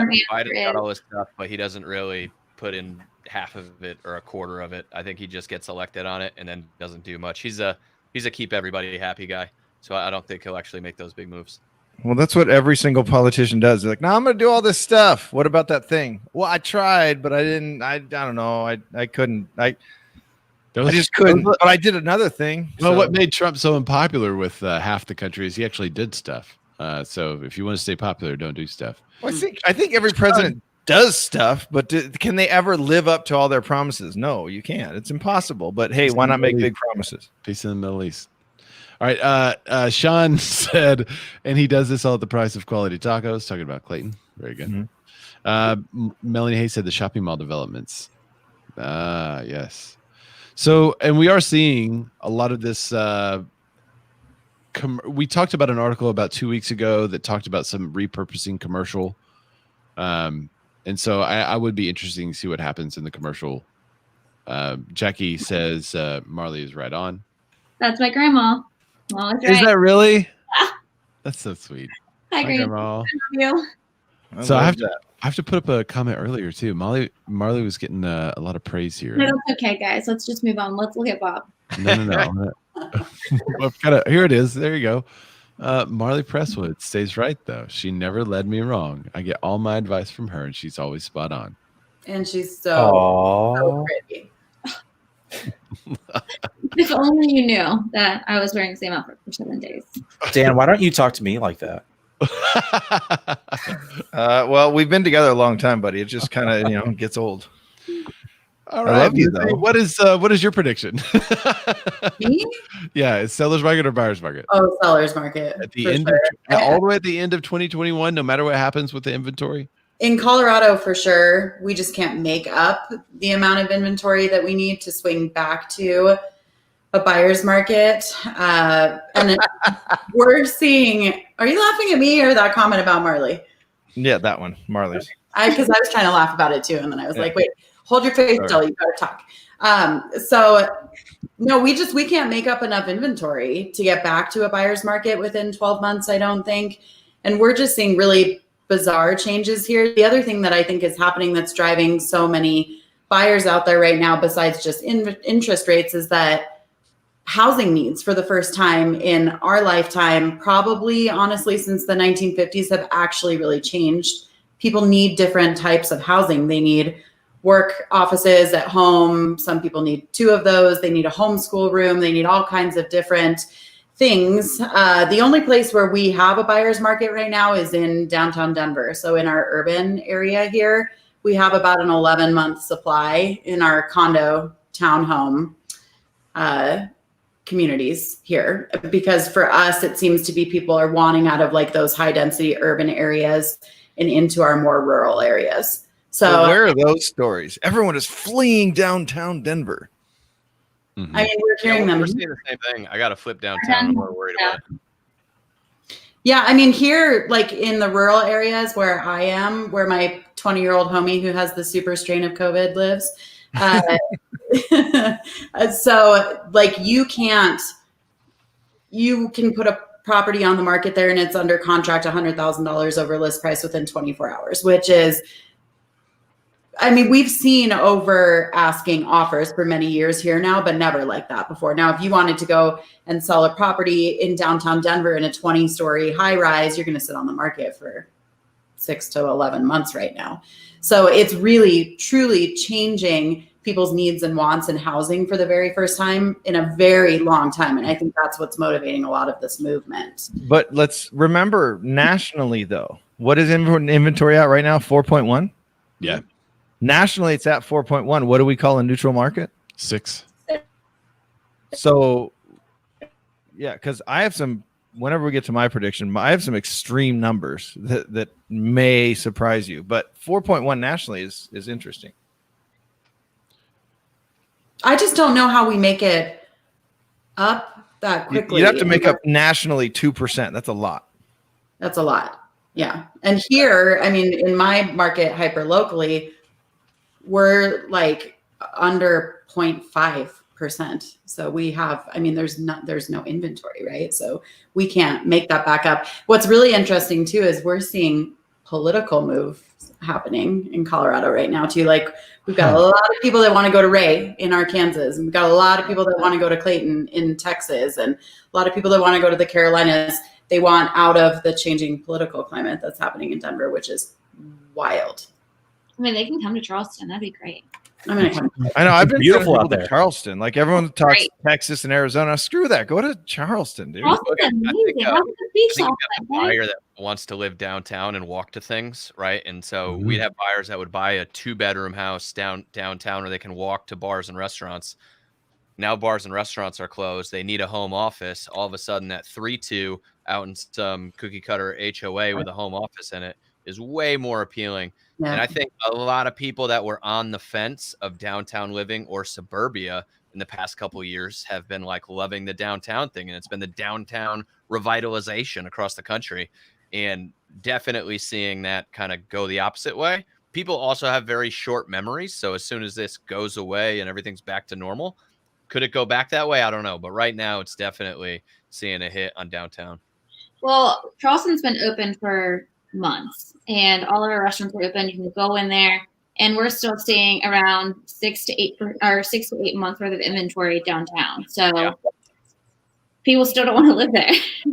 I think it's like maybe they want a yard now. They want more stuff to do. I mean, downtown where I am, it's very old, so maybe they don't want to do the upkeep. We have houses built in the 1700s here, so Pon and I were like that. We were like, hey, let's live downtown. Let's buy one of these old houses, restore it, live downtown. And now we're like, man, let's go get 3 acres out in the country somewhere. yeah. I mean, you have to park your bus somewhere. Yeah, you I guys gotta- bought a bus. That's right. That's There's right. like millennials. Like, I love it. I found a lot of people wanting 2 offices now. Mhm. Yeah. Same. So there, Offices. That's Yeah. always Big- Yeah, that's what Like- Lindsay said. there's a lot of them because they're like, Yeah. okay, my business isn't going to let, and that's, you know, where I went with the commercials. People are like, okay, we're both working from home. Both of our businesses said, hey, it's indefinitely, like not even over after the virus is done. So they're like, we can't work together. We need separate places. Might as well save money on the rent. Tim Macy, you need to do a Despacito video, but do it like Dos Officitos. I can't do a music video. Yeah. Sure. Dos Well, Bob can, I guess. Bob does. Yeah, Doesn't he? Bob- Bob, where's Bob at? Dos Officitos, I'm telling you. And I get a note in the credits. Gosh, Yeah. people in Charleston know who Bob is. It's amazing. So Melanie Hayes said, I had friends sell their second home and they owned for 5 years for a 64% increase. Bank the cash. And in the cities of Kalamazoo and Holland, there's a shortage even before Christmas. We were seeing multiple offers, 15 to 17 on the homes, 120% of list. So what's your prediction for the coming year there? She's in Michigan, by the way, the Mitten. Yeah, Michigan is supposedly shut down. Michiganders are still moving where they want. The influx of Chicago and Indiana moving to rural areas is displacing the residential buyers. So there is some rural displacement for them. Dan, what is your prediction for the year? Is it going to be a sellers or buyers market by the end of 2021? Sellers. Sellers market. So here, I wanted to throw this out there because Lindsay already said it, but over the last 6 months in Rancho, this is the hyper local thing. We've been selling about 133 listings a month over the last 6 months. Right now, active in Rancho, we have 74 listings. Wow. That's a half a month. We have a half a month of inventory right now. So because remember, we go nationally to make up 2% nationally. I don't think it's possible, because you have to have cities like mine where all of a sudden we go, how are we going to add 5.5 months? I mean, we would have to add 1,000 listings right now. It can't happen. I don't believe it can happen. And to go back to the builders, because I work really closely with some of them here in town, they're slowing down their sales processes on purpose because materials are back ordered. They're having rules, at least here in Colorado, about the number of trades that can be in a property at once. You used to have like painter, electrician, plumber, and now you can only have one person in the house at one time. So they're like purposefully slowing down what they're releasing and what they're allowing to sell to make sure that they don't get behind. So they're not going to flood the market with inventory, and that's purposeful. So that's not going to happen either. Which couldn't that cause some of the inflation that we were talking about, which would increase the rates a little bit? Oh, absolutely. Yes. To 2.96, probably. I also see overpriced metro markets and luxury. Yeah. Maybe increasing some of that inventory. I think, we may see an increase in inventory, but I think for the normal buyer and most of the market, it's just going to stay as competitive as it is. Yeah. And I do have to say that too, for our luxury markets, or at least the luxury markets I work in, every average is, 90 to 100 days on market. So it's more of a buyer's market up there, but that's not a new crazy thing. But Ray, what is your prediction? Let's get to Tom Butts. He said agreed. Portland, Oregon is 1.0 months. Vancouver, Washington is 0.8 months. Not going to be a buyer's market anytime soon. Yeah. Melanie said, I suspect we're waiting for the foreclosures of 2022 once we're out of the pandemic. So there's a bold prediction, by the way. I'm going to put that as her bold prediction for 2021 and then 2022 even. Okay, write it down because I'm not in that section. I'm not either. I'll just watch the show at like 4 a.m. a year from now. So I'm going to take you through my rationale for a buyer's market, but then I'm going to tell you my actual prediction. Okay. So we already know his prediction. So here's a rationale for a buyer's market. You have a lot of people last year that didn't put their home on the market that were going to put their home on the market because of historic high prices, but then they were like, oh crap, pandemic, let's just wait. You have a lot of people that were going to buy whatever that they could find. Because there wasn't much inventory. So, hey, there's a house, let's go put an offer. There's a house, let's go put an offer. There's a house, let's go put an offer. Yeah, things that may not have netted multiple offers nowadays are netting multiple offers. So now in the upcoming year, you have everyone who is planning like 3 to 5 years ago of selling in 3 to 5 years. They're going to be putting their house on the market. Okay, good. That's one segment of folks. But also, you're going to have this certain percentage of people that turns out is probably a large percentage of people that were going to sell during 2020 that did not list their house. They're going to say, wow, did you see how much Dan made on his home selling down the street? We were thinking about listing last year. We definitely have to sell this year. And they're going to throw their house on the market because who could resist a 64% return on your dollar? Yeah, I sold my house and I live in an office because the office was super cheap, but I made a ton of money on my house. So I literally live in an office. A ton of money. So Dan sells all of his neighborhood sales because they want to take advantage of this huge increase in prices, and the buyers are going to buy it because the 1%, to borrow Tom's prediction, 1% interest rates. So you have low interest rates, you have prices escalating. People are going to jump into the market because whenever they buy their new house, they get that new house at a super low interest rate that hasn't quite matched the price escalation, and they can sell their current house for a huge escalation in value. So how can you resist selling a thing for half or 100% more than you bought it for? And I think that's the rationale for the buyer's market. Now, what I think is going to happen in part because, I forgot, the moratorium on foreclosures. When the moratorium on foreclosures ends, you're going to have more properties hitting the bottom 1/3 of the market, which is the major issue with inventories at the lower 1/3 of the market. There's absolutely nothing. It's driving up prices. So suddenly you have a ton of foreclosures hitting the market. Finally, the ones that are really bad off, people are going to invest in quickly and flip, and they'll be able to get their money out of, no problem. So you have a ton of influx of the number of foreclosures that should have happened in 2020, because there's just normal foreclosures that happen every year. They should have happened, but the moratorium prevented them from happening regardless. So those are all going to be pushed into 2021 as well. So we have additional inventory from people actually selling their house that we're going to sell last year, additional inventory from foreclosures, additional inventory from builders who are building more. They're not stopped like they were last year, right? So you have 3 ways additional inventory is hitting the market. Plus you have landlords who still have a rental moratorium. They can't collect rent from these folks. They got to do something with the house. They better just sell it, because that's the only way to get this property off that now they're paying double mortgages on. And oh yeah, they lost their job, haven't found another one yet. Weird stuff happens. So you also have a lot of landlords that are putting the properties on the market, like Clayton was saying. That's 4 ways additional inventory can come to the market. And I think that's the only way that a buyer market could happen if that all happens really quickly. Perfect storm. March, April. If that doesn't happen quickly, then I think over the years, like this year and next year, you'll have a slow transition into a neutral market. So I think by the end of this year, it's still going to lean sellers. But if all that stuff starts happening, if the foreclosures are allowed to foreclose and the people actually list who were going to also sell last year, if that alone happens, you're going to have more people entering the market. And a lot of buyers have already bought that want to take advantage of the low rates. A lot of millennials have already made their move. A lot of people that are now working from home are already working from home. So you have leftovers, and you have the leftover buyers and the people that were going to make a move anyway. So I think given that, if the perfect storm happens and it happens in March, April, then you have a buyer's market quick. But I don't think it's going to happen that fast. I think it's going to take several years to happen. So I think it's still going to say sellers. But So what's your prediction? my prediction is like 5.5 months of inventory at the end of the year. Okay. All right. That's my prediction. That's closer to an even. That's an even market, though. Yeah, it's a neutral. Neutral is 6, but I think it's still leaning. It's going to lean towards sellers. Yeah. Situation Situation dependent. FYI, right now the moratorium on foreclosures was extended through January 31st, at least January 31st. Okay. That's my prediction.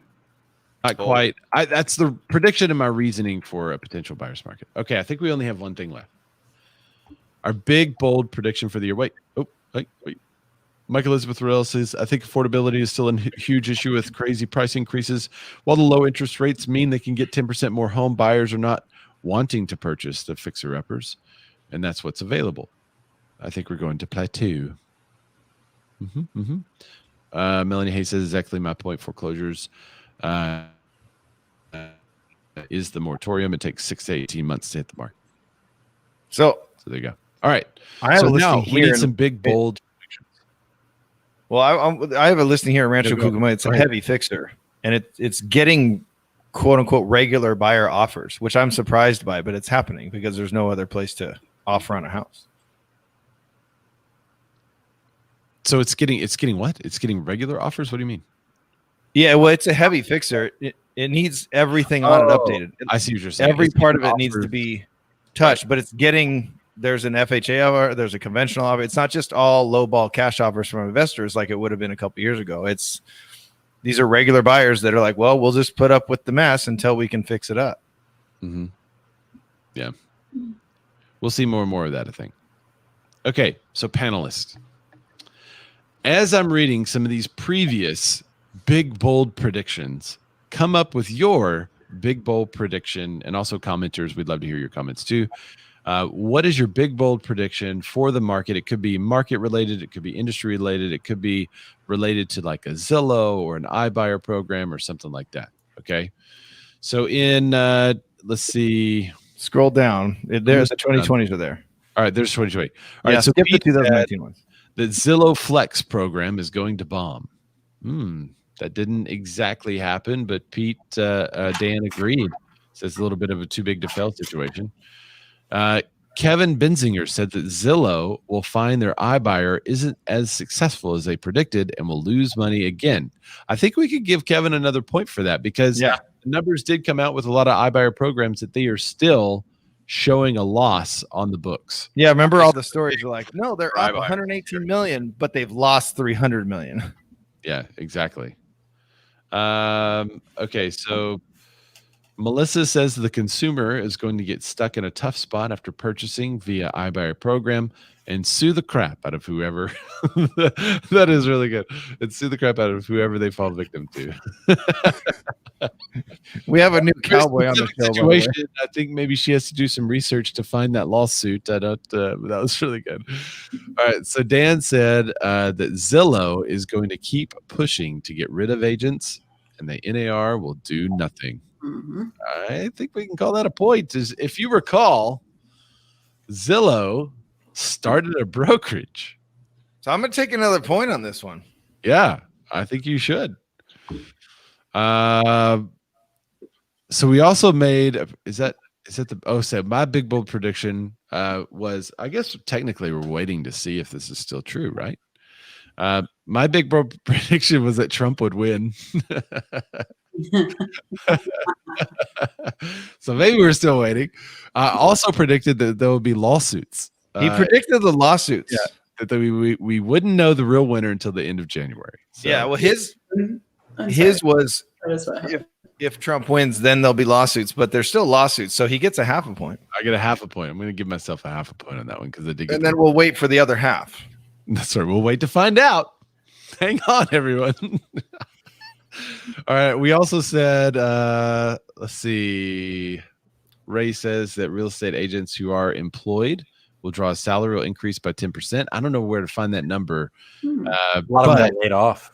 But I think we were talking about, ton of them got laid off due to the COVID. So probably that number is incorrect. But I think they were brought back though, remember? They were, yeah. They were brought back from the furlough situation. But you also mentioned, and Zillow has pulled in more agents. I talked about Zillow pulling in more agents, which is kind of like becoming a brokerage. And I think they have done that too. So. Yeah, so you're kind of right. They're not necessarily salaried, but they're becoming a brokerage. So you got a half point there as well. That's right. Melissa has it terribly wrong. She said that agents would revolt and take back the NAR. That did not happen, but I think that should happen. Still on the books, though. Still on the books for 2021. Yeah. Go back to Zillow real quick. So I haven't looked this up in a while, but when I looked up Zillow originally in Texas, when we talked about this like a year ago, they had one company in Texas. Now they have three. They have licensed brokerages. Yep. They have Zillow Inc., Zillow Listing Services Inc., and Zillow Homes Inc. Fun fact. There you go. Fun fact. Change. I love speaking of change. Yeah. I love the change of outfit there, Clayton. I told you, I got a couple for you. Much more Texan than the bunny suit. It's bold predictions next, right? Yeah. He's got to be bold, so there you go. Okay. We don't know Texans as being subtle people. That's right. Have you met Tim? Wait, Tim's from Texas? No, I'm not from Texas, but I acclimate. Let's see. Dan made a 10-year prediction, said more inventory would come from the silver wave. The beginnings of the silver wave would happen in 2020. I only made that prediction, so we have to do the show another 10 years, though. That's right. We also predicted some new followers, and we were way off. We've only gone up I guess we're at 1,500. 600 followers. So that's pretty good, but we were all off on the numbers there. All right. So what is your big, bold prediction? Wait. Can we get to Mike Elizabeth Rodell's first, please? Yeah, most amazing comment. I 100% agree. This is now my prediction. Mike Elizabeth Rodell said, I think Biden will die of, quote, natural causes from Hillary Clinton, and that China will take over and that we'll get a barcode for vaccines and aliens will finally intervene, and that will propel us to a Star Trek utopian society. Thank you. In advance, I already have my barcode tattoo. I'm ready for this. Yeah, Mike Elizabeth Rodell said also false, number 3 in Taiwan. I think it's 16. I haven't gotten the update, but I think we're number 16 news show. Wait, does she know something? Did we go up to 3? We got to look at it. You guys are huge in Japan. Literally and figuratively. Don't, Tim. Don't do it. Okay, so you have the backdrop, Tim. Do it.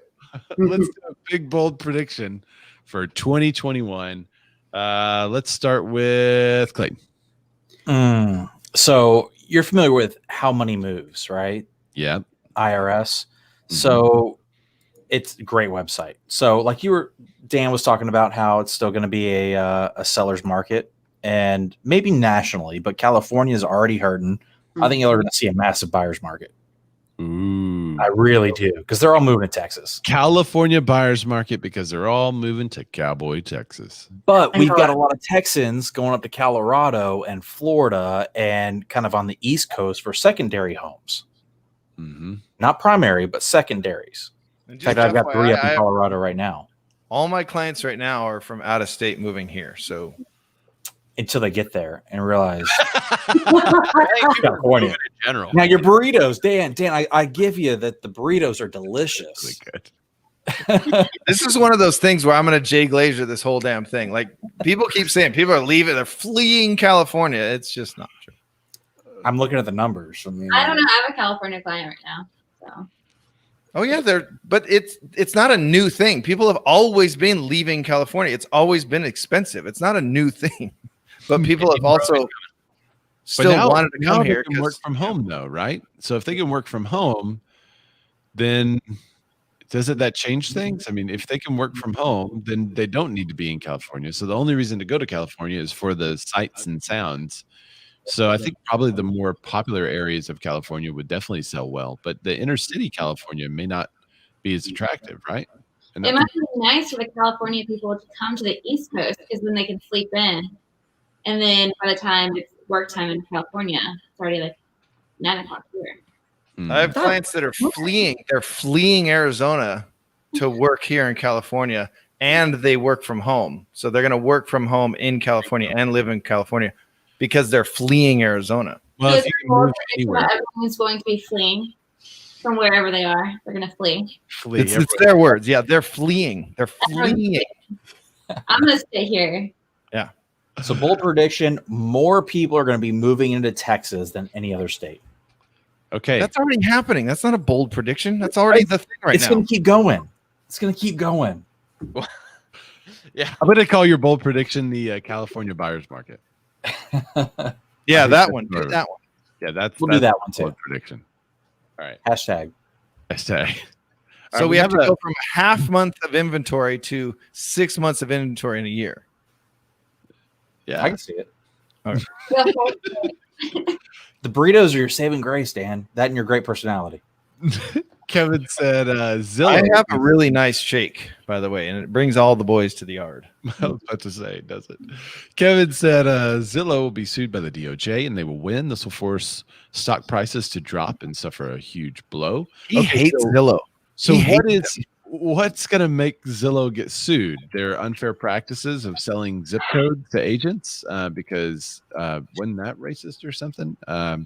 Like what, you can't advertise or market based on zip code. If you're marketing on Facebook, it's got to be a 15-mile radius. So will Zillow now start selling 15-mile increments to agents? Like what are they going to do to stay compliant now that they are licensed real estate brokerage? Yeah, they can't sell zip codes anymore. I mean, that's the way I read it, but that's not the way it is right now. So what is the reason they're going to be sued, Kevin? Zillow is sued by DOJ. Why? That's what I want to know. I think some of the, we'll save you money claims are kind of interesting. Some of the ways they put those things together could definitely be viewed as misleading. And they put them up there like they're just facts and not like, a complete one-sided estimate. And so I could see something happening there. But it's going to take that, like Mel said a year ago, it's going to take that lawsuit to come up and go, well, you said you'd save me money, but I paid 9% when a realtor would have charged me 6%. Yeah. Yeah. There you go. said due to iBuyer fees and their fees. Okay. Yeah. Good bold prediction. I like that. Let's see. Bob Tompkins. I mean, another amazing prediction from him. He said big influx to Arkansas. Could totally see that. We are seeing that actually. So I'm gonna flee California and go to Arkansas. You get like $10,000 on a bicycle if you move here. Just so you know. I already took advantage of the bicycle. So sorry, Ray. They gave me the bike, but not the 10 grand yet. Sean says it could be the antitrust law. Zillow breaks a few of those. Okay, so what are some other big bold predictions? Let's go to a lady. How about Lindsay? Oh my God. I don't know. Can I just say zombies and then ask you to come back to me in like 5 minutes? I'm stuck. No, that's it. You're saying zombies. Writing down zombies is your first one, and guarantee you won't get a point for that. But yeah, we'll come back to you. I don't know, guys. 2020 has been weird. So I'm going to go with zombies. Zombies.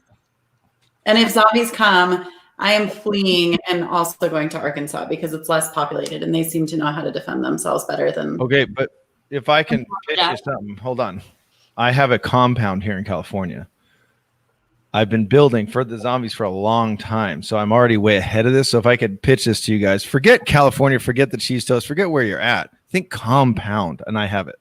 So what is a compound? Okay, wait. I'm going to. Okay, this is really stupid, but I'm just going to go for it because we're talking about it. I'm going to say disaster real estate becomes a thing. Like these underground bunkers that $1 million people buy, or like yachts that can live in the middle of the ocean for millions of years at a time. I'm going to say disaster real estate becomes more popular in 2020. I think you've been watching too much Fear of the Walking Dead. Well, islands are becoming a big thing that I'm seeing on the market. So I like it though. I like that's a good. What is that called? What's it? I mean, I just sold one with a bunker. Yeah. What is that called though? Like what is it's not really disaster? It's a prepper, like right? Prepper. Yeah. Yeah. Like the prepper industry. It's gonna go up. What is a prepper like how do I value that? Shelters during the Cold War were like a huge thing. Everyone put a bomb shelter in their backyard during the Cold War. I think we're gonna see some weird yeah. I don't even know what. But then Dusty in Arizona is like, disaster real estate is already a thing. It is.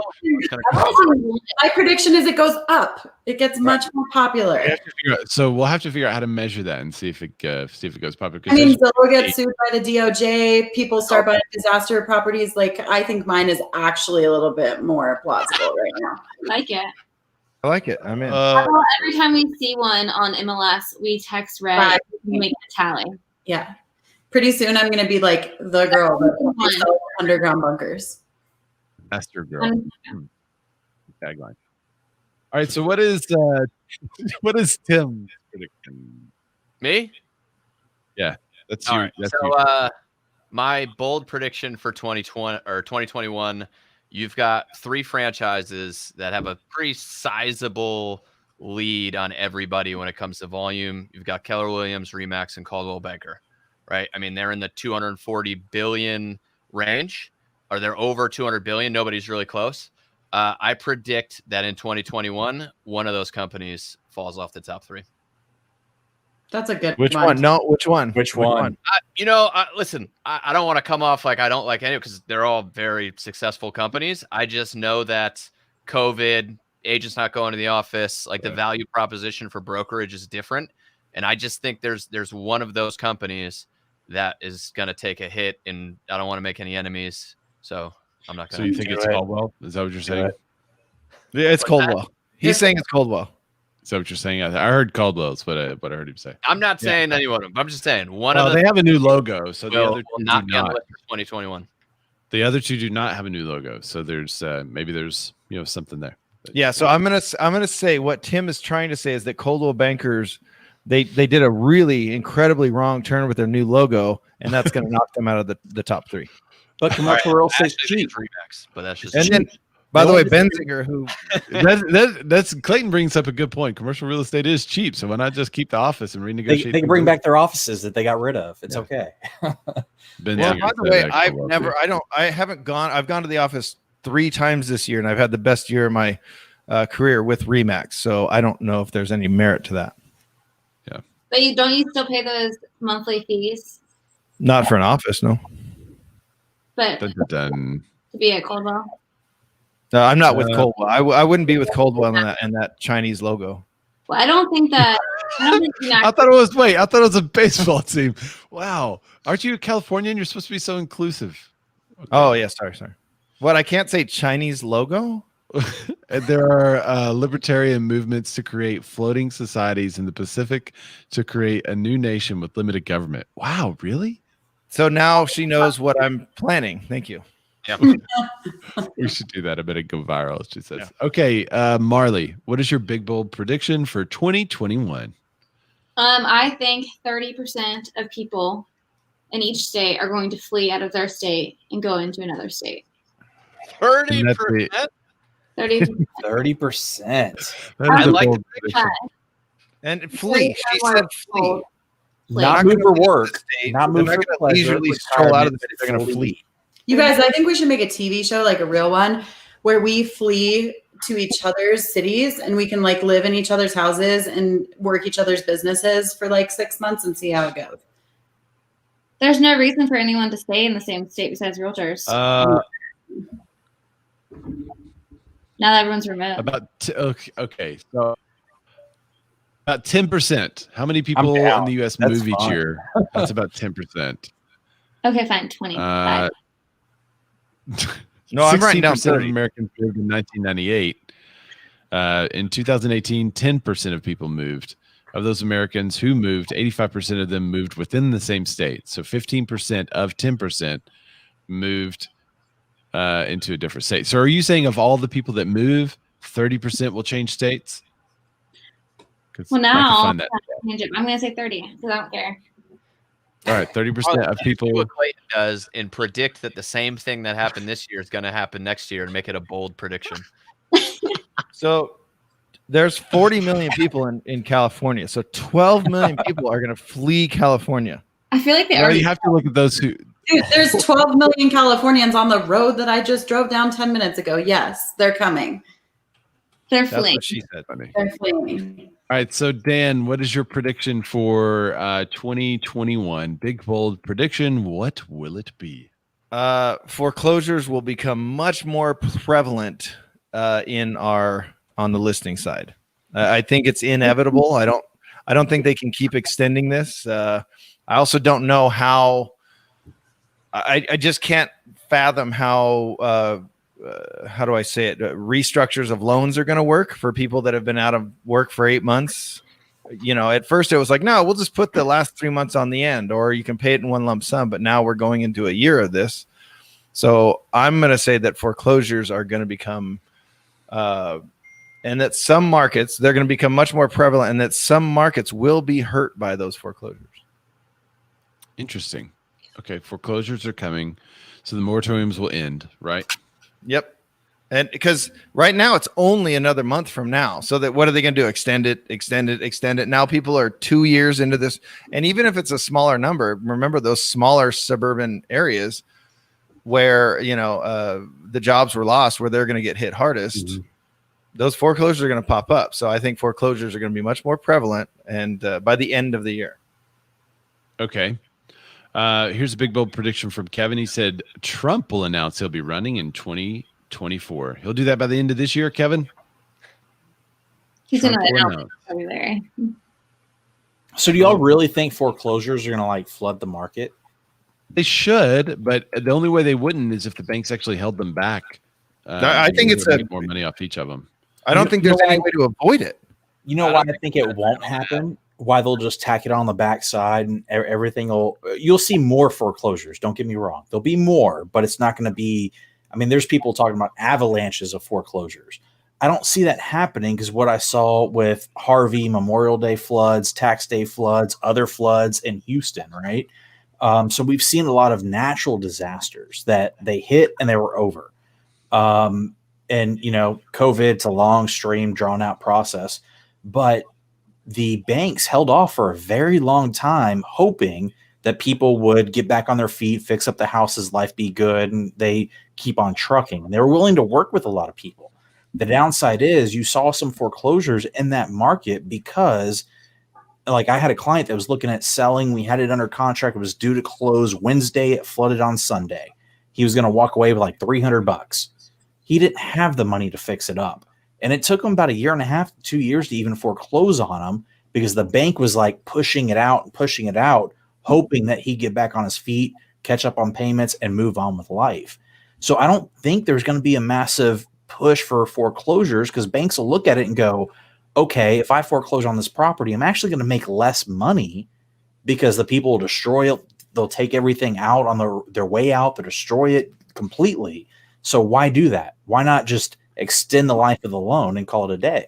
Cash Well, for keys. what if they can't extend the life of the loan? What if someone gets their job back, but there's no way for them to pay it? What if their job, they get it back and it's at 75% of their original salary because now the company can only pay them less? And remember, a year from now means we're going to be a year and a half, 2 years into these forbearances. And if you look at the numbers and watch them like I do, forbearance numbers are up. They're trending up right now. So how can they counteract this? I don't think they can. I think it's an inevitability. But I think those numbers are skewed. I've had buyers come in and go, okay, I want to buy a house. Lender calls me and goes, Clayton, they're in forbearance. Yeah. I'm like, why? They're Because both they working. could. Yeah, because They they just decided to do it just because to do it. Like they didn't have a reason or rhyme. They just did it because they didn't have an extra payment. So I feel like that was the thing when this happened. You know, like Ray said, and remember Hudson was on the show. He's like, I called about forbearance and they put me in forbearance. I'm like, no. I think even Tim had it happen. We have a name for that, Dan. You remember? We have a little name and a little commercial that we did about this very topic. Great commercial. Forburned. I know. If you guys haven't, you need to go to our YouTube channel when we're done with the show. Don't go right now. Wait, you got to go watch our Forburned commercial. It's amazing.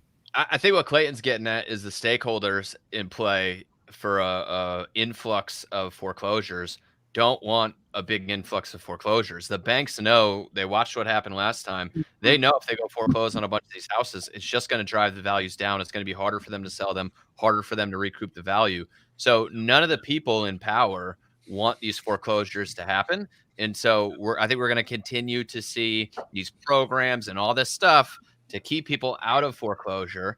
And that's where I think you're going to see inflation. You're going to see the stock market continue to go up.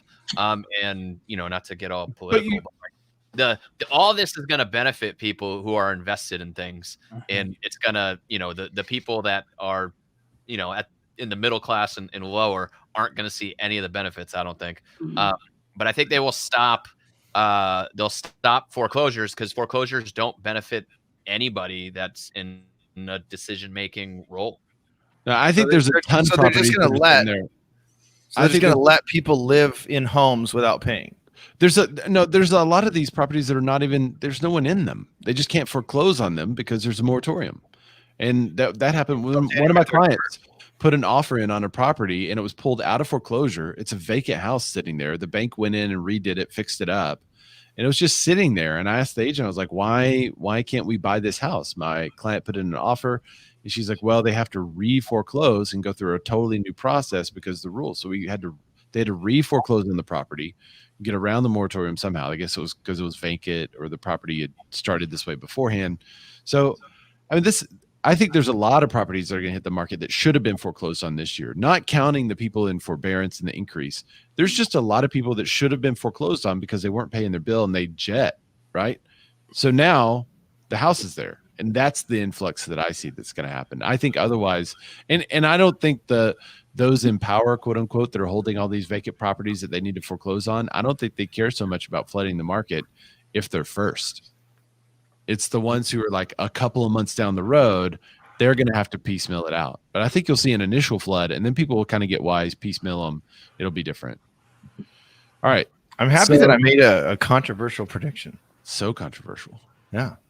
Everyone thinks I'm all, hippie, love everyone, but no, fuck that. Now we got to put the explicit tag on this one. Good job, guys. Nice. That'll get us more views. Does it? I don't know. Better clips. Better clips. Okay, so my big bold prediction. I'm going to predict the NAR. I don't know if they'll implement it this year or not, but I'm going to predict that they finally announce the coming implementation of the public MLS feed. That is my prediction. NAR will do a public MLS feed. I like that. That's a really good one. I like that one a lot. It'll be a public-facing national website, including all of the feeds from all over the country. And the way they do this is the same way that somebody like, I don't know, say Zillow or Keller Williams or Houston does this, in which they yeah. And so I think they're just going to pull the same feed that someone like that would have. As a matter of fact, my own website has feeds from 4 different boards. So it can be done because there's companies out there that do them. So I think NAR will just go that route and will surpass all the politics from the boards and say, look, you have a feed. We are NAR. We want the feed, and we'll create a consumer-facing website that has. So they're going to do their job, is what you're saying. I think they are. I have high hopes. Dusty take Realtor.com back and quit making $2 million a year off of it. They can't take it back, I don't think. Dusty says they will never do that. It makes too much sense. Yeah. I mean, they need they need to just convert realtor.org or search.realtor.org. And then suddenly that is where consumers go to find a home. Take Realtor.com back. Right. I don't think they can. Oh, the problem. I don't know the details of the agreement, but I doubt they can. The problem with NAR is too, you got to get all these old board members from across the country that want to keep everything the way it is to all come together and agree to do this. And I think that's the you don't. You don't. It's the same way Keller Williams or some of these major brokerages get a feed from all over the country. If you go to their websites, you could search anywhere in the country. How do they do that? They just have a broker that is a member. That's the same thing. They don't have to get anyone to agree to anything. They just pull the feed. But that's going to take like a big tech move from NAR to make this happen. Yeah. Hopefully it was under wraps and they've been working on it for a year and they're going to announce it. I don't know if they'll be able to implement it this year, but I think they're going to. Yeah, right. Yeah. Do you guys remember that great tech move you guys reported on that NAR did before? Yeah. The logo. Is that the one? Great. Fantastic. The videos. Remember the videos? Great tech move by NAR. Yeah. It was only a couple thousand, right? 250,000. Okay, I have a real one that doesn't include zombies. Okay. Oh, hey. I just closed the document, but I'll reopen that document. So I think that Keller Williams goes public by the end of Q4 2020. Oh, that's good. I can see. So what you're saying is that. Because we all know this was national news, but Lindsay left Keller Williams to go to Compass. So what she's saying is to make up for the lost business that she does, they need to go public. Yeah. Not what I was saying, but I do think that they're going to go. I think the weirdness of Gary stepping back again and creating this whole KWX holding company that also happens to be a perfect 3-letter stock exchange code is curious, and I think I honestly think that profit share was revolutionary when he created it, but the industry has changed leagues above and beyond that. Compass will go public. They're pre-IPO right now. EXP has already IPO'd. So I think that probably what's pulling a lot of agents from them is that agents want stock, not profit share now. And so I think he has pressure to keep people in the organization by going public. And that's why I think one of those 3 will drop. And I also think that with the investment that they've made in technology, they need that money. I think it's really interesting. So if Gary Keller is stubborn, it'll go the way Tim says. If he's like, all right, we got to do this, then it'll go the way Lindsay says. Interesting predictions. Yeah, I think it could remain higher. And this is just my spectator opinion. Gary cares way more about the KW agents than he does the KW owners. And if he could right now just start giving agents stock, I think he would. But I think because of their structure, he's got a lot of barriers to overcome. Well, there's been a lot of talk too, like before I left, about them, corporate buying back regions and market centers. And I think that they're restructuring in order to be able to go public, because I do believe that he cares about the agent more than almost anyone else at the helm of one of these big companies. But I think the agent now, the agent wants stock. They want ownership in the company that they work for. So I think he has to. And I don't see any of that coming from CB or Remax. True. Well, Gary Keller does, the thing he cares about most is playing guitar on stage at family reunion. So let's be clear. Let's be very clear. That is a key point. Now, can he still do that if he's not president? I guess he can. Yeah, well, if they don't go public, he can't do that anymore. So they're going to have to go You public. have to kowtow to the investors. If they want him to play guitar, they will. Melanie Hay with a Lady Tree says people have and are going into forbearance without understanding they are shooting themselves in the foot. Yep. A lot of people are going into forbearance without them knowing. Is that oh yeah, sorry. Which, side note, Sean, that boy in the Marine Corps, now like my right-hand man, shooting videos. Nice. Jumping on the show. Oh, nice. Talking about real estate. There you go, Sean. Thanks for joining the show. And thank you guys for joining the show. We're late. We're an hour 50 in. So yeah. Thank you guys for being here. Thanks for your time. Thanks for your predictions. Hopefully we'll have you back on next year. So stay tuned to see what's going to happen in the entire real estate community. But can you guys tell everyone just real quickly where they can find you on social media? Clayton, I'll start with you. Search my name, throw Fernando in there, Cooking Realtor. I'm easy to find, one of a kind. There you go. Marley, what about you? Where can people find you? At Things Marley Does. At Things Marley Does. And Lindsay, how about you? On Facebook or on Instagram at Lman Realtor, if you're willing to be in my private space that can be quite interesting sometimes. It's an amazing space. It's an amazing space. And Tim Macy Realtor, where can they find you? Tim Macy Realtor. Big sexy. Thank you very much. Dan, how about you, buddy? You can find me in the San Antonio area. I will be living in Tim's bus. Flee Texas. After I fled California, I would be living in Tim's bus in the San Antonio area. I can't say, I'm not going to pin down where I'm at, but D. Ludwig Rocks will be in the San Antonio. Follow his trails. And I am Ray Zorback. That's RayZorback everywhere good Razorbacks are sold. So thanks for watching the show. We appreciate all your input. Thanks for all your predictions. And we will see you next time. Bye. Love you guys. Thank you. Bye. Happy New Year. Happy New Year.